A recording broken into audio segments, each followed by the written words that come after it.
लगता है कि जो डॉक्टर जयशंकर ये कह रहे हैं कि हम जो कश्मीर पे बात करेंगे वो यही है कि कश्मीर, हम जो आज़ाद कश्मीर है वो लेंगे। आपको लगता है कि ये इंडिया की स्टेट पॉलिसी होगी?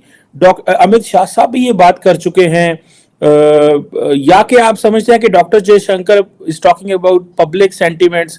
क्योंकि हमें इस चीज़ का जो बात होती है वो तो यही होती है भाई, इंडिया की फौज बड़ी तगड़ी है, पाकिस्तान की फौज बड़ी तगड़ी है, एक इंच ना ले सकते हैं ना दे सकते हैं, ना हम आपके वाले कश्मीर में एक इंच घुस सकते हैं ना आप हमारे कश्मीर में एक इंच घुस सकते हैं।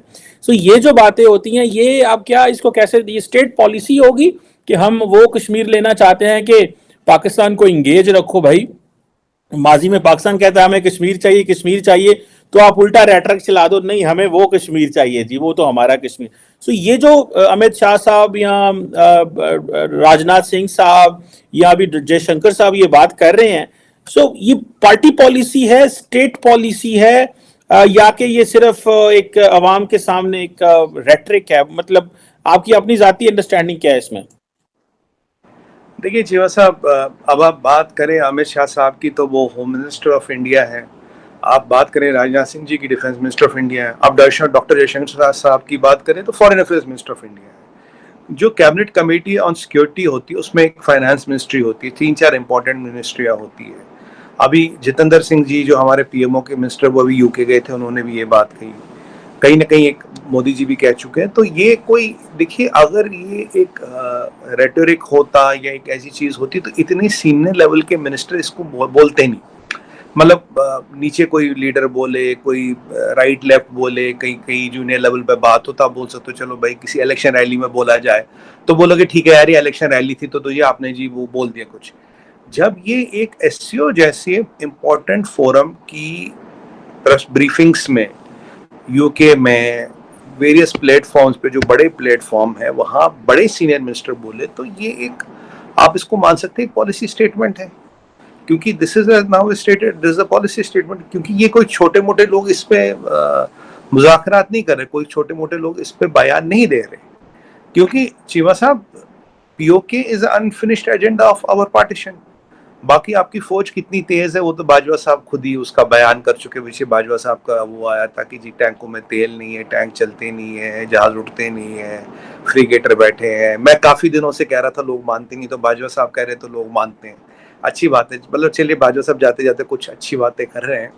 तो पर ये, या तो आप बोले कि बाजवा साहब झूठ बोल रहे हैं, डीजीआईएसपी या झूठ बोल रहे हैं, दोनों में से तो एक झूठ बोल रहा है। आप जो झूठ बोल रहे हैं आपको उसका कोर्ट मार्शल करना चाहिए, नेशनल सिक्योरिटी इंटरेस्ट कंप्रोमाइज करना, आपको मतलब कार्रवाई करनी चाहिए उनके खिलाफ। पर मैंने ये देखा चीमा साहब किसी के खिलाफ कार्रवाई नहीं हुई। तो अब दोनों में से एक तो झूठ बोल रहा है। अब वो जाने, वो आपका मसला है, हमें तो पता है हमें मिलिटरी क्या करना है। तो ये एक स्टेटेड पॉलिसी चीमा साहब, this is what we state and this is been told carefully. अब आगे क्या होगा, कौन क्या करेगा, इसका फैसला तो फ्यूचर में ही होगा, वक्त ही करेगा। मैं मिनिस्टर हैं, उनकी तरफ से स्टेटमेंट आई है कि जो हमारा एजेंडा है कश्मीर को लेके, कश्मीर का एजेंडा है हम एक कश्मीर मतलब यूनाइटेड कश्मीर यूनाइटेड इंडिया में मिलाएंगे। मतलब पहले उन्होंने वहां से आर्टिकल 370 हटाया, वहां पर डेवलपमेंट के काम कर रहे हैं, और अब पाकिस्तान साइड जो कश्मीर है आजाद कश्मीर। देखिए बात ये है कि हम कुछ नहीं करना चाहते कश्मीर के लिए, हम सिर्फ कश्मीर के नाम पर खाना चाह रहे हैं, और वो खा रहे हैं सारे बैठे जिन जिन का भी दाव लग रहा है। मतलब पाकिस्तानी है, पाकिस्तानी डेफिनेटली। आजाद कश्मीर में किसकी हुकूमत है? अल्टीमेटली तो पाकिस्तानी है ना, चाहे आजाद कश्मीर का है। उन्होंने क्या किया, या हमारी गवर्नमेंट ने क्या किया, या हमारी फौज ने क्या किया, हमारी अपोजिशन ने क्या किया? सारों का एजेंडा एक है कि पाकिस्तान को खाओ और सिर्फ शोर मचाओ। सारे उस पर शोर मचा रहे हैं बस, और शोर मचाएंगे ये। मैं अपने स्कूल में ये सुना था कश्मीर बनेगा पाकिस्तान। डेफिनेटली आपने भी अपने स्कूल में असेंबली में सुबह जब असेंबली होती है यही सुना होगा, कश्मीर बनेगा पाकिस्तान। हम सिर्फ नारा वगैरह लगाएं। जैसे 5 फरवरी का जो एक दिन होता है हम वो सेलिब्रेट करते हैं, छुट्टी मनाते हैं, घरों में आराम करते हैं, और 2-4 जो है वो अपने अपने लेके निकलते हैं, जलसे वगैरह करते हैं। दूसरे दिन फिर अपनी रूटीन काम शुरू। कोई इसके बारे में ना कोई सीरियस है ना कोई कुछ करता है। तो वो अपने अपने अपने इनके मसाइल, अपनी चीजें हल नहीं होती, उन्होंने कश्मीर के बारे में क्या करना है?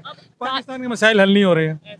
टाइम के साथ साथ ये चीज क्लियर नहीं हो रही। दुख वाली बात है, शायद कुछ लोगों को गुस्सा भी आए, लेकिन ये टाइम के साथ साथ क्लियर नहीं हो रहा कि हमने 75 साल सिर्फ नारे ही लगाए, किया कुछ नहीं। देखे ना, अभी हम अभी नहीं बात देखिए हमारी कौम का जो सबसे बड़ा अलमिया है ना, हमें ये तो पता है कि नारे लगाए हैं, किया कुछ नहीं है। लेकिन हम फिर उन्हीं लोगों के पीछे भाग रहे होते हैं। ये चीज ऐसे ही सर अब सबसे बड़ा अलमिया देखें, भुट्टो आज भी जिंदा है। सियासत भुट्टो मर गया, चला गया, दुनिया से अच्छा गरीब था, मार बुरा गया, था। गरीब मार रहा है डेली, लेकिन जी, भुट्टो जिंदा है। भुट्टो जिंदा है। बात ये, वो अच्छा था बुरा था वो एक कोई मसला नहीं है, वो दुनिया से चला गया। सियासत जिंदा लोगों ने करनी है, मुल्क जिंदा लोगों ने बचाना है। खुदा के लिए ये अपोजिशन वाले और गवर्नमेंट वाले ये देखें कि इस आवाम को कैसे रोजगार चलाना है। इसको क्या, अगर ये मुल्क बचेगा तो हम कश्मीर के लिए कुछ सोच सकते हैं। अगर यही ना रहा तो कश्मीर को क्या हम रोएंगे? कौन बचाएगा तो कश्मीर को? ठीक है, यही बात है कि मतलब बहुत से लोगों से आज की तारीख में जब हम सवाल करते हैं कश्मीर के हवाले से, वो कहते हैं भाई पहले ये लाहौर को तो देख लो फिर कश्मीर। सर, मैं वही तो बात कर रहा हूँ कि अगर ये अपना घर बचेगा तो हम साय को देखेंगे ना। ठीक है, आप ये मानते हैं पहले वो है अपना- हमसाया है, वो हमारे नहीं। नहीं, हमारे बात आप समझ ही नहीं रहे। एक तो मेरा अपना घर है, ठीक है, हमसाया जो मेरा चाचा मामा ताया भी होगा है तो हमसाया ना। सबसे पहली तरजीह मेरा अपना घर है। ठीक है, अगर हम इस पाकिस्तान को नहीं बचा सकते, इसका बेड़ा गर्क हो रहा है, तो हम कश्मीर को कैसे बचाएंगे ना, उसे कैसे लुक आफ्टर करेंगे? का नाम जी मेरा नाम शाहिद है, शाहिद सदीक। क्या करते हैं सर आप? मैं बेटा जर्नलिस्ट हूँ। ज़बरदस्त सर। पाकिस्तान के साबिक प्राइम मिनिस्टर इमरान खान साहब जो हैं वो बिलावल भुट्टो जरदारी को भारतीय दौरे पर तनकीद का निशाना बना रहे हैं।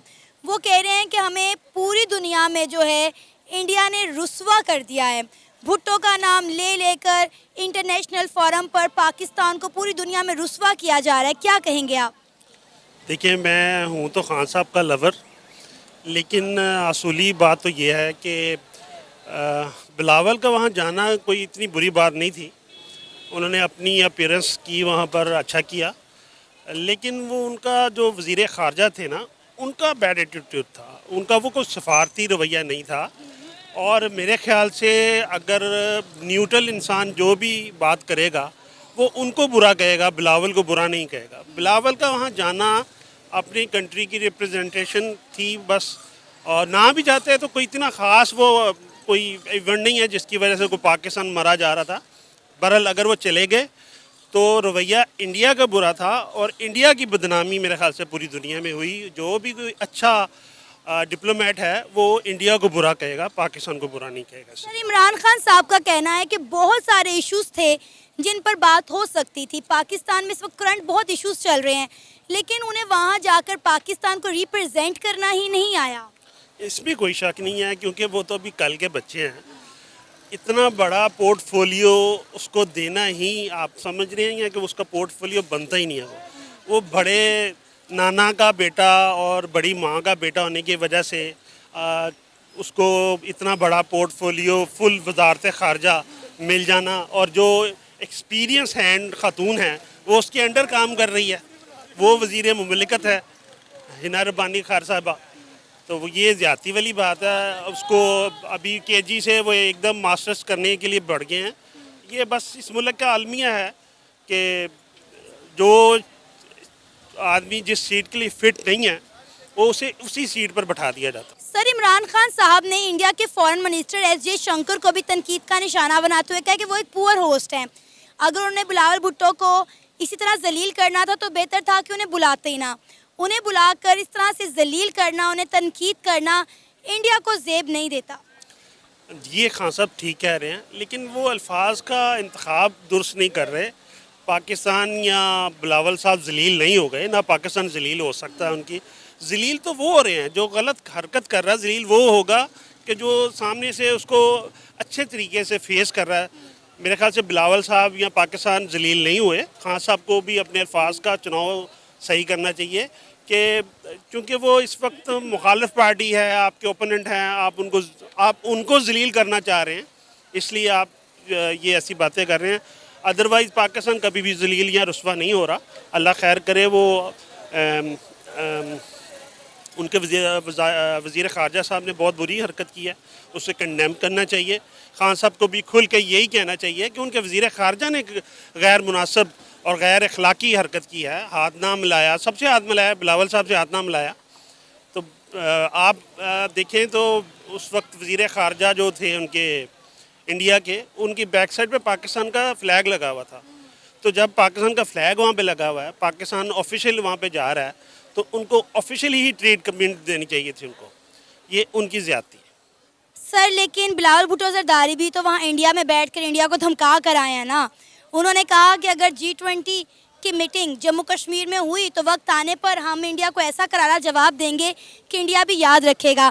चले ठीक है, माना उनके फॉरेन मिनिस्टर ने ज़्यादती की, उनके साथ अच्छा रवैया नहीं अपनाया, लेकिन हमारे मिनिस्टर भी तो कुछ कम नहीं करके आए ना, उन्हें धमका कर आए हैं। देखिए वो धमका कर नहीं आए, वो तो उनको फैक्ट्स बता कर आए हैं कि आप यूनाइटेड नेशन की रेजोल्यूशंस को फॉलो नहीं कर रहे। तो भी आप वो तो किसी भी तौर पर इंटरनेशनल किसी भी फोरम की बात को वो फॉलो ही नहीं करते, ठीक है। और जब वो G20 की कॉन्फ्रेंस होगी वहाँ पर तो ये मुद्दा तो उठेगा वहाँ पर। तो लेकिन इंडिया को जैसे कहते हैं ना, ऐसे पंजाबी में उन्होंने सिरों पैरों लाई हुई है, तो वो बस उनको इस बात की कोई फिक्र नहीं है। उसकी वजह हमारे जो है ना साबिक़ इक़्तिदार लोग जो है ना, वो इस बात को सही तरह से फॉलो ही नहीं करते। सर क्या हासिल वसूल हुआ हमारे फॉरेन मिनिस्टर को इंडिया जाने का?